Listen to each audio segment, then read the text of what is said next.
My name is JD Donahoe. I have a full-time job, but I like to volunteer in different areas with youth. Um, I've had a long career, right? So I've worked for a company now, let's see, January 14th be 27 years, okay? And I moved my family entirely across the country, right? Back when they were, actually, I only had two kids. I had another one when I came here. So I moved my entire family across the country to come to Missouri to take this job, and I've just stuck it out, right? It's had ups and downs. So when you get into a career, you're going to have ups and downs in your career. But I've been very fortunate to be successful in that career. And saying that, some of the downs have brought me to this program, okay?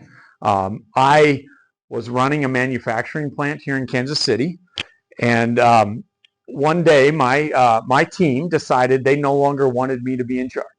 Okay, so I stepped down, and on that particular day, I got introduced to this Five Voices program. Okay, and I hired a coach, like what I'm doing today. I hired a coach, and that coach took me through my voice order over several months and helped me understand how I was wired. Okay, and I liked it so much, I went and got certified. Okay, I still have that full-time job. It still has its ups and downs, right? But I see value in this, not only for teens and people going into careers, but people who are just starting a career out. I see value. I see value in this program for management to educate themselves on how to communicate with their teams. Okay. Now, I started D&J Consulting last January, and I have a website called 100xnext.com. The idea behind this is, in order to lead yourself and lead others, you have to be 100% healthy, right? So that's a goal, right? You're never going to be 100% healthy, but that's a goal, right? But in order to be 100% healthy, not only are you concerned about yourself, but you're looking at the next person, the X factor, multiplication, multiplying into others, right? And when you do that, you have eyes for other people, okay? And so what I'm hoping to do today with this Five Voices program is not only help you understand your voice order, but help you see others with value, okay? And understand them through their voice order, and that'll help you relate to each other better. This is a tool that I really love that Giant put out called the Hope Meter, right? And it really puts in simple language a 0 through 100, right? And a path for you to be on. Now, you're going to fluctuate in business, right? There's a lot of times in business, man, I was burned out. I was burned out, okay? I felt stuck, right? But then there was times I got optimistic. I got excited, and I was ecstatic about going to work every day, right? All right, so we're going to talk about discovering your leadership voice today. All right, so here's where we're trying to go. Everyone speaks, but not everyone is heard. Okay, so when we get into our voice, we're going to understand our volume of our voice. So first of all, a little exercise. So do me a favor, look left. Look at the person next to you. See the person on your left. Okay? All right. Now do the same thing. Look right. All right. See the person on your right. All right. Now, there's no one you look at that doesn't have value. Okay?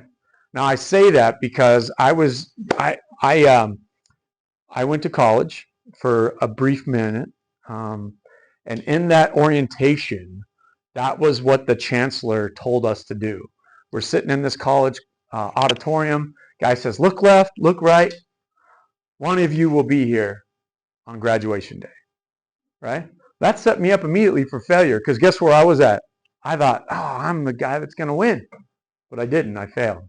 Right? But I didn't fail, because I've been successful in life. My entire life I've been successful. Okay? But that was an eye-opener for me to not see value in anybody. But I think if we look left, we look right, we look in the mirror when you get a chance, look in the mirror and see yourself with value. Okay? You have value, every one of you. Okay? So next time you're in front of a mirror, that's my challenge for you. All right. So here's what we do. This is in business. And in life too. So consequently, teams function at less than 60% of their true potential. 82% of team members feel misunderstood and undervalued. Team leaders rarely, if ever, hear the truth from their people. Okay, and leaders undermine their influence every day without even knowing it. All right. So, like I said, I got asked to step down. It wasn't because I did anything wrong necessarily. It's just I lost the ability to lead those people for some reason. Right. A lot of stress was going on. It was during COVID. We moved our plant from Missouri to Kansas. We lost 20% of our staff when we moved, right? And the other people that moved with us didn't have a choice, right? They had to go. It was the only place they could do to keep their career going. They wanted to keep their career going, right? But in that process, they blamed me for a lot of different things, and I resonate with this one a lot. Right. So here's a little tool you can take home with you. So visualize this tool next time you're in the mirror. What does it look like to be on the other side of me? When you look in the mirror, okay, are you reflecting how you were created back to you? Right? Are you seeing value in yourself? So leaders are proactive, not reactive. Okay? They are intentional, not accidental. Right? And they're consistent, not inconsistent. So think about different things. Where are you at on that perspective? When you look in the mirror, every time you hit the mirror, you're looking at somebody special. Every time. Oh, here's our hope. What if every voice around your table was truly heard, valued, and appreciated? Every one of you has a different voice order. Some of us are the same. Some of us are wired similarly, but just like a fingerprint, right? Just like a fingerprint. Just like your DNA is different. Right? Your personality, how you represent your voice order is different. And then when people communicate well, everything seems to work. Communication depends on each person becoming self-aware. So how do we become self-aware, right? Anybody a plant? Anybody know about plants? Anybody grow anything from Lawson? Do you grow anything up in Lawson? You got a garden up there? All right. So here's something I didn't know before I started learning this, getting certified in this giant program, is that plants come with instructions, right? Here they are. Tells you exactly how to water it, what type of zone to put it in, how to fertilize it, what kind of sun it needs, right? I'm clueless when it comes to plants. So it's like I read this and I was like, oh, that's kind of interesting. So what kind of soil does it need, right? And so think about that in perspective of relating to the people next to you, your friends, right? Anybody within arm's reach of you. Wouldn't it be easier to communicate with your friends and family if they came with clear instructions, right?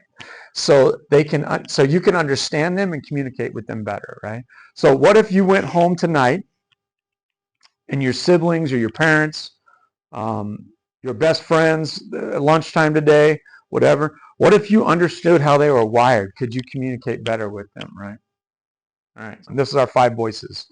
And we have nurture, creative, guardian, connector, pioneer. So if you've done any personality tests, that's basically what this particular program is, okay? The one thing about Giant, what we do with the 5 voices is we help you understand you're not plugged into one voice. You are made up of all 5 voices, okay? And depending on which voice is your first voice will depend on how you communicate, right? And then we're going to talk about population, percentage of population, how you relate to other people in the world, okay? This is worldwide, okay? Are you a present-oriented voice? Are you a future-oriented voice? Do you think about the future all the time? Or are you just constantly right now, right here? So 5 voices assumptions. One thing I want to do is to go through these assumptions real quick, right? So let's just clear our mind. Our voice is made up of all 5 voices, okay? Some voices are more natural to us than others, okay? Maturity allows us to value the contribution every voice brings, okay? And our nature, our DNA, our inherited traits, things that we're born with, nurture, the environment and influences, and choice, your decisions, all have played a part in how your voice has been shaped.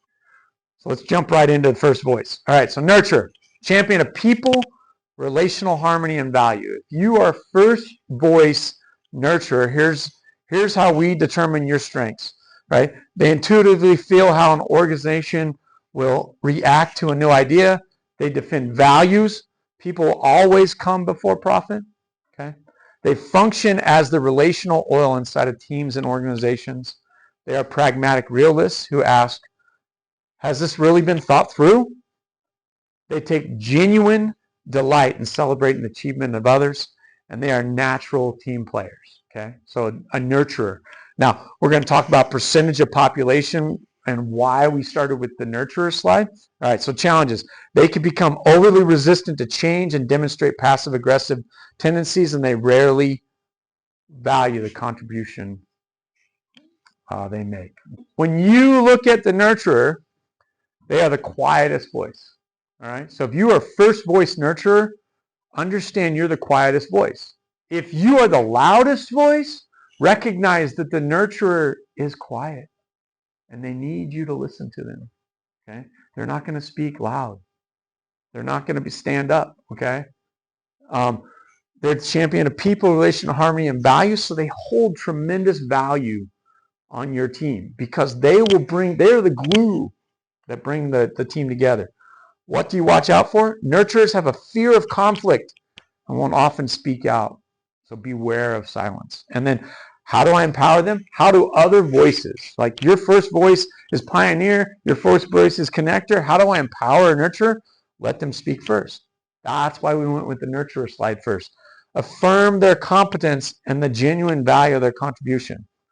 Now here's the key. 43% of the population are nurturers. So if you are first voice nurturer, welcome to the family, right? You should be recognizing that you have a huge contribution, huge value. And they're present oriented, right? So they're thinking about the now. Creative, same thing. Champion of future ideas, innovation, and organizational integrity. They are conceptual architects and love to think outside the box. They function as an early warning radar systems for teams. They see opportunity and dangers before anyone else sees them. So they're constantly aware, right, what's going on around them. They're never satisfied with the status quo. They inherently believe they can always be better. Anybody need 100%? Anybody need 90% is failure? 80% is failure? Man, that's why I am. That's the way I'm wired, right? I expect to be 100% good. Like that saying that's, I give 110%, right? I love it, right? That's just how I'm wired. If the vision is compelling, the word can't is not in the vocabulary, all right? So somebody told me the other day, I'm not going to be able to fly to Philadelphia, right? I went to Philadelphia last week. Somebody told me, you're not going to be able to fly to Philadelphia. It was the airline. They canceled my flight. They rebooked me. They rebooked me a day late, right? So what I did? Can't is not in my vocabulary. I drove. You know how far Philadelphia is here? It's a long way. 19 hours. All the way through. I drove all the way through. All right. So can't is not in my vocabulary. All right. So they exhibit a strong social conscience and desire for personal and organizational integrity. They hold value. Right. Value is important. But they have challenges too. They often struggle with the fact that people never fully seem to understand my ideas. So you ever speak up in a group and you talk and then somebody else shares a similar idea and the teacher hears them before they hear you, or your friends hear them before they hear you, right? That's because you're wired this way. People never really seem to fully understand my ideas. And being internal perfectionists, they can often fail to celebrate 90%. They're always looking for that 100%, okay? Creative. Second voice, second quietest voice. So if you're first voice creative, you got to recognize that you have a voice and you need to stand up to be heard. They are future oriented. They make up 9% of the population, so a smaller percentage than nurturer. Okay, 43% versus 9%, right? What to watch out for. Creatives can struggle to communicate effectively and have idealist perfections. So if you're a creative and you're always needing that 100%, you're always needing to be perfect, you got to kind of let that go a little bit. All right? And then how do you empower them? Don't judge them on what they say first. Help them communicate their ideas. Let them know it's okay to be wrong sometimes. All right. That 100% requires them to be right. in their mind. Guardian, next voice. So guardian is champion of due diligence, resources, and efficient systems and processes. All right, this is your analytic person, right? They will have a relentless commitment to ask difficult questions. If you're first voice guardian, you're constantly asking questions, right? They will always seek to honor the past. So they know how things have come through, and they want to honor that, right? They accept as personal the commitment to deliver projects on time and on budget. So if you're part of a group project, a guardian is the one saying, hey guys, we only got an hour left to get this project turned in. Let's get it done, right? They have the ability to detach decision making from personal sentiments. They don't feel, right? It's the task. Get the task done. They don't feel it, right? Internally. They are naturally risk averse, asking, is it worth the risk or the investment? Okay. And they respect and value logic, order, systems, and repeated processes. So if you are wired this way, your friends are wired this way, recognize that in them. Okay. And then their challenges. Their desire for truth and right decisions can sometimes override the feelings of others, and a lack of tone and tact can undermine their relationships and effectiveness with others. Meaning, sometimes a guardian will just blurt out what they feel, what they want to say, without feeling how other people are going to react to it. So if you're wired first voice guardian, there you are. So here's how the guardian's wired. Third loudest voice. Okay. Champion of due diligence, resources, efficient systems, and processes. They are present. They're also present-oriented. They're here right now. 30% of the population. So mash the nurture and the guardian together. What do you have? 73% of the population. So if you look at the world, most of them are nurturers and guardians. Okay, most of them. All right. They are risk averse, can be negative, and bring excessive critique. All right, and how do you empower them? Welcome their challenging critique and commitment to due diligence. So recognize their strengths and invite them into your group because of those strengths. All right, connector. Champion of relational networks, internal collaboration, effective communication. Here's some of their strengths. They are persuasive and inspirational communicators. They are wired to be in front of people, right? Most people don't like to be standing in front of people. Connectors love it. They're highly effective at rallying people to causes and things they believe in. Hey guys, we're going to Andy's Friday night. You coming? You coming? You coming? You coming? You coming? Going to Andy's. Let's go. All right. They are incredibly resourceful. Whatever we need, I can get it. I have a source, right? So as you get into business, man, you're looking to partner with people, and you're looking to partner with those people that can get you to that next level. That's a connector. They have the capacity to maintain a large number of relationships. So they're the person that has like 1 million followers, right? They know how to connect with people and their aspirations. Challenges. Notice there's 3 challenges, not 2 with this one, right? So they have a lot of challenges. They need appreciation and credit for making key connections. Are you aware of what I've done? Did you know that I brought everybody here to Andy's? No, you didn't even tell me. You didn't even tell me thank you. Their people-pleasing tendencies mean they are often struggle at being effective, and they often struggle to hear or engage fully with critical feedback. Okay. All right, so connector, second loudest voice. Do you think you should let them go first in a meeting? Probably not, right? Because they're going to take up the whole meeting time, right? Future oriented. Are they thinking about now? No, they're already planning how we're getting to Andy's this afternoon, how we're getting Culver's, whatever it is that you guys do after you get out of this building, they already are ready, right? And they're getting everybody to go with them. They only make up 11% of the population. So even though they are loud, right, they are still a small percentage of the population. And then what to watch out for. Connectors have a tendency to interpret challenge of their ideas as personal. So you're in a group, you're in a project with a connector. Connector's like on it, they're going. But if you challenge them, they get offended, and they might go from the loudest voice to not saying anything at all, right? And how to empower them. Give them time to share their ideas and passions. Appreciate before you critique.